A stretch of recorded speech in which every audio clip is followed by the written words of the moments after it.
किसी भी चुनाव के बाद अब कोई भी असंतुष्ट प्रत्याशी जो नतीजे में दूसरे या तीसरे नंबर पर आया है, वो अपनी पसंद की ईवीएम और वीवीपैट के आंकड़ों के मिलान की अर्जी दाखिल कर सकता है।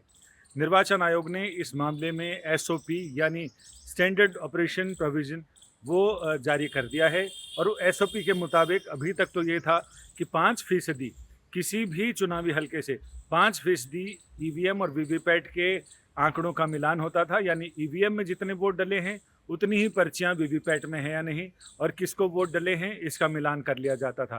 क्योंकि अमूमन ये शिकायत की जाती थी कि वोट किसी को भी दो, किसी एक पर्टिकुलर उम्मीदवार को ही वोट जा रहे हैं। तो ऐसे में इसका मिलान यानी पारदर्शिता की ओर एक और कदम बढ़ा है।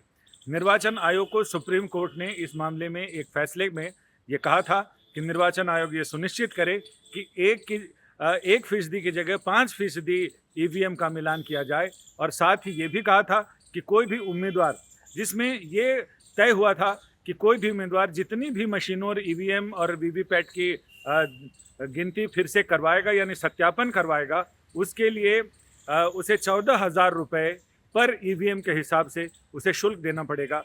अगर उसकी शिकायत सही पाई जाती है तो उसे शुल्क भी वापस होगा और नतीजों में जो बदलाव आएगा वो तो होगा ही।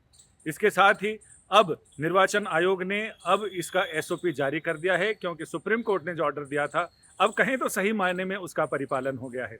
तो इसमें अब सबसे बड़ी चीज़ ये है कि कोई भी उम्मीदवार, पहले तो ये था वो 5% के दायरे में आना चाहिए और उससे ज़्यादा मशीनों का सत्यापन नहीं किया जा सकता है।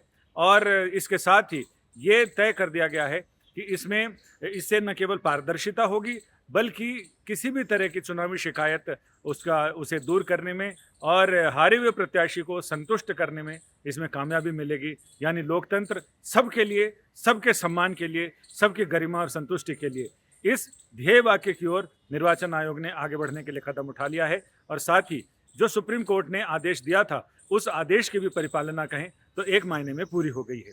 संजय शर्मा, दिल्ली, आज तक।